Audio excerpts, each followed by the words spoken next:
Hello বন্ধুরা, কেমন আছো তোমরা সবাই? আশা করি তোমরা সবাই ভালো আছো। ভগবানের কৃপায় যে যেখানে আছো ভালো থেকো, সুস্থ থেকো, এই কামনাই করি। মামনের মনের কথাতে তোমাদের সকলকে সুস্বাগতম। আমিও খুব ভালো আছি। আবার আরেকটি নতুন কন্ট্রোভার্সিয়াল ভিডিও নিয়ে তোমাদের সামনে চলে এসেছি। প্রত্যেকটা ভিডিও মানে সকাল দুপুর রাত্রি প্রত্যেকটা ভিডিও সীমাদিকে বিক্রি না করলে এই দালালেরা চলছে না। সেই ঘুরে ফিরে নোংরা সম্পর্ক সীমাদির সাথে সন্দীপের সম্পর্ক। সীমাদি নাকি টেস্ট করে বুঝেছে সন্দীপ নাকি ফিজিক্যালি ফিট। ওকে, সেখানে নাকি কি লিলি লুসা তাকে নাকি বলেছে। আচ্ছা, এটা প্রমাণ করতে পারবি তো? প্রত্যেক দিন যে তুই সীমাদির সাথে সন্দীপকে নোংরাভাবে নোংরা মানে চরিত্রের প্রমাণ করার চেষ্টা করিস, ওদের মধ্যে অবৈধ সম্পর্ক বের করার চেষ্টা করিস, এটা তুই প্রমাণ করতে পারবি তো? যে তুই প্রত্যেক দিন এসব বলতে বসে যাস, তুই লোকের সম্পর্কে বলবি, অথচ তোকে যখন ভাগনা ময়ে ময়ে বলা হবে, সুগার মাম্মি বলা হবে, তখন কি হবে? তোর যত সমস্ত ওই পায়ের তলায় চাটা সমস্ত ওই মানে কি আর বলবো, 2 পয়সার কয়েনগুলো কি বলবে? হ্যাঁ, ভাগনাকে সন্তানের মতো মানুষে দেখে, ভাগনাকে নিয়ে কেউ কখনো কথা বলতে পারে? ওর শ্বশুরের সাথেও পর্যন্ত কে শুয়ে দেয়, যে সবার সাথে সবাইকে শুয়ে দিচ্ছে তার বেলায় দোষ নেই, তাকে যদি কারোর সঙ্গে নিয়ে সম্পর্কে জড়িয়ে দেওয়া হয় তখন সেটা খুব খারাপ হয়ে যাচ্ছে। দিনের পর দিন সন্দীপকে সাথে সীমাদিকে জড়িয়ে দিচ্ছে সম্পর্ক, নোংরা থেকে নোংরা সম্পর্ক। মানুষের ভাই বোনের সম্পর্কটাই ভুলে যাবে এমনভাবে নোংরা থেকে নোংরাভাবে ভিডিও করে, মানুষের মনের মধ্যে নোংরামি পানাকে ঢুকিয়ে দেওয়ার চেষ্টা করে। মানুষের ভাই কেউ কাউকে দিদি বলে ডাকতেই ভুলে যাবে, এমন এমন করে কথাবার্তা বলে। সেখানে একে যদি কিছু বলা হয়, এর 2-4 পয়সার কয়েনগুলো তখন অমনি এরকম এরকম এরকম এরকম এরকম এরকম করে লাফালাফি করে, যত সবই হাতি মোষগুলো। প্রত্যেক দিন সীমাদিকে নোংরা থেকে নোংরা কথাবার্তা বলবে, প্রত্যেক দিন। সে পতিতা, সে নোংরা মেয়ে ছেলে, সে অমুক, সে তমুক। প্রত্যেক দিন সীমাদিকে না বিক্রি করলে হয় না। সীমাদি যখন রিটার্নে দেবে তখন সেখানে আর নিতে পারে না, তখন তুই যা যা দিয়েছিস সেইগুলো তোর গায়েই লাগবে। আর তুই যে মানুষকে কত নোংরা থেকে নোংরাভাবে অভিশাপ দিয়েছিস, আজকে রিম্পার মাকে কিভাবে অভিশাপ দিয়েছিস, যে তোর মাকে মানে 12 জনে মিলে তোর মাকে করেছে, রেপ করেছে, তার ফলে তোর মা পড়ে গিয়ে কোমর ভেঙে পড়ে রয়েছে, তোর মাকে শোনা, এই সমস্ত যে অভিশাপগুলো দিয়েছিস আর এই সমস্ত কথাগুলো যেগুলো বলেছিস, সেইগুলো যদি রিটার্নে তোর দিকেই ফিরে আসে, এবং সেইগুলো ফিরবেই, একতরফা কখনো বিচার হতে পারে না। তুই ওপরে শস্য দেখাস না, ভগবান আছে ভগবান আছে, ভগবান তোর কেনা নয়। তুই ভগবানকে সুপারি দিয়ে রাখিস নি, ঠিক আছে? তুই গোপু সেবা করিস, তুই লোকনাথ সেবা করিস, হ্যাঁ, সবাই এরকম গোপু সেবা লোকনাথ সেবা করে। সেবার মধ্যে সেবা যদি সেই রকম হয় তাহলেই না ভগবান করে। তুমি পেট ভর্তি এক থালা ভাতকে ঠাকুর পুজো দেবে আর লোকের পিণ্ডি চটকাবে, আর প্রত্যেকের একদম গোষ্ঠীর তুষ্টি পুজো করে তাদের শ্রাদ্ধ শান্তি করিয়ে দেবে, আর তোমার ভগবান তোমার বিচার করবে। ভগবান তোমার সব পাপ খণ্ডন করে দিয়ে ভগবান উল্টো দিকের লোকগুলোকে কি করবে? তাদের বিচার করবে। তোমার এই সমস্ত নোংরা অভিসন্ধি না কোনোদিনই ফলপ্রসূ হবে না। যাকগে, এরপরে কি বলতে বসেছে, সন্দীপের বয়স নাকি 40। ও মা গো মা, বলি কি তাহলে তোর বয়স আর তোর বরের বয়স কত রে? তোর বয়স আর তোর বরের বয়স কত? সন্দীপের মায়ের নাকি 60 ছুঁই ছুঁই, সীমাদির নাকি 45। তোর বয়স কত? তুই কি কচি কচি কচি? হ্যাঁ, কচি মাল, হ্যাঁ, কচি আঙুর নাকি? হ্যাঁ, শালা 43 মাল, সে আবার নিজেকে বলে 35। তোমার 35 না ঘোচ্ছু।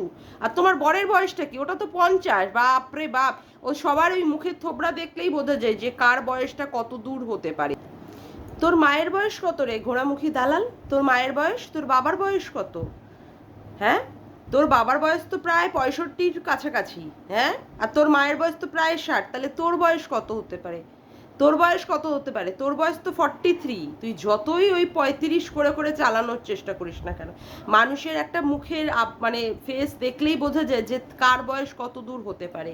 যাক গিয়ে, আজকে তুই কি বলতে বসলি? নিরপেক্ষভাবে বিচার করছিস কি না গামলার কথা, যে গামলার রাতের ঘুম হয় না কেন? পরকিয়া করে সে বাড়ি থেকে বেরিয়ে এসেছে, এবং পরকিয়ার জ্বালায় তার কি না কি হচ্ছে না, ঘুম হচ্ছে না, যার জন্যই সে ঘর ছেড়েছে, সেই এখন পর হয়ে গেছে। হ্যাঁ, এতদিন পরে তোর মনে পড়লো যে গামলা পরকিয়া করেছে। এতদিন ধরে তো তুই বলিসই নি গামলা পরকিয়া করেছে, না?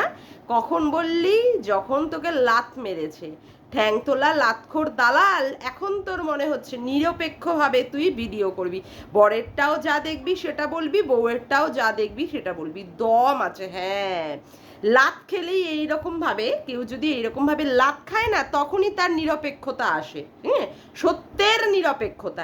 এতদিন ধরে তো সেটা ছিল না, যখনই নিজের স্বার্থে ঘা পড়ে, ঠিক আছে, তখনই এই নিরপেক্ষতা একদম মানে কি বলবো, প্রচন্ড পরিমাণে দেখতে পাওয়া যায়, একদম পুরোটা ভরে ভরে দেখা যায়। হ্যাঁ, তারপরে কি বললি যে হ্যাঁ তুই রাত্রে নাকি এডিট করিস, এডিট করতে কত সময় লাগে? এক একটা ভিডিওতে কিছু কিছু সময়ে যদি মানুষের সাউন্ডের মানে সাউন্ড দেয়, তাহলে সেগুলো করতে সময় লাগে, যেগুলো আগে তোর ব্লগ ভিডিওতে দেখা যেত, অর্থাৎ স্বামী স্ত্রী মিলে যখন তুই ব্লগ ভিডিও করতিস। তার মানে তুই যে কথাটা বলেছিলিস, গামলাকে বলছিস তুই, তুই যে কথাটা বলেছিলিস সেটা তাহলে মিথ্যে, যে তুই আগের মানে শ্বশুরবাড়িতে থাকাকালীন তুই নাকি ভিডিওতে এডিট করতিস। যদি তুই ভিডিওতে এডিট করতিস যেখানে গানের বা সাউন্ডের কিছু কিছু ক্লিপিংস অ্যাড হতো, সেগুলো তো তাহলে এখনও আমরা দেখতে পারবো, কিন্তু এখন কিন্তু আমরা কিছুই দেখতে পাই না।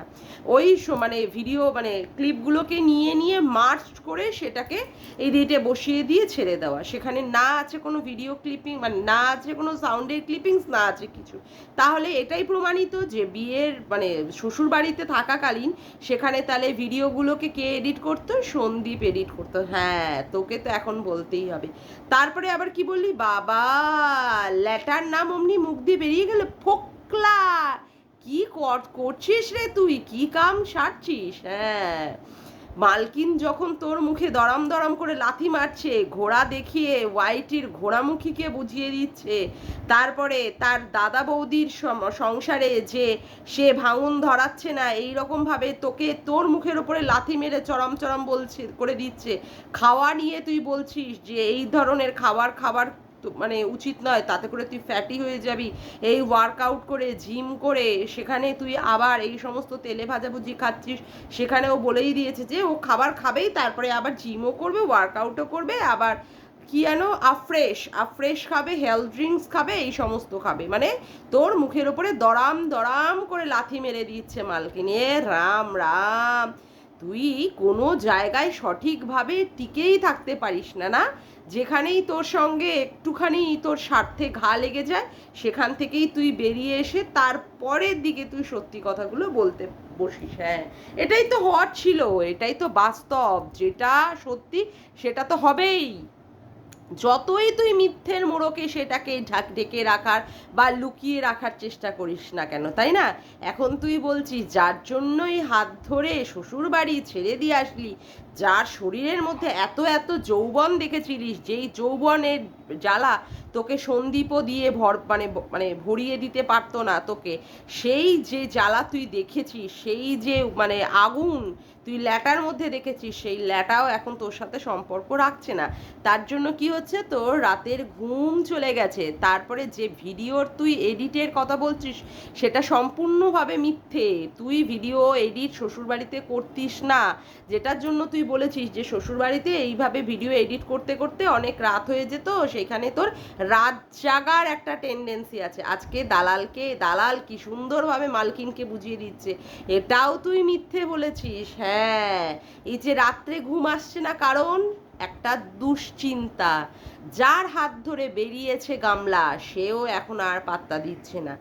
তারপরে কি হচ্ছে, তারপরে তার সন্তানকে নিয়ে একটা চিন্তা। তারপরে কি হচ্ছে, তারপরে ব্যাপারটা হচ্ছে যে সন্দীপের সাথে সম্পর্ক শেষ, সেখানে আর পুনরায় আর ফেরত যাওয়ার কোনো জায়গা নেই। সন্দীপ এত সুন্দর বাড়ি করে ফেলেছে, যেই বাড়িতে রাজ রানীর মতো থাকতে পারতো গামলা, সেই জায়গায় কি করেছে ও, যে গাছের ডালেই বসেছে সেই গাছের ডালকেই কেটে ফেলেছে। হ্যাঁ, এইগুলোই তো বলার ছিল রে দালাল, এইগুলোই তো তোকে বলতে হবে। আবার কি বলছিস, সারা দিনের মধ্যেও গামলা কোনো কাজই করে না। সত্যিই তো তাই, গামলাকে তো আমরা কোনো কাজই করতে দেখি না। রাত দিনের যে রান্না বান্না সেগুলো ওর মা করে, না হলে ওর বৌদি করছে, না হলে ওর ঠাকুমা করছে।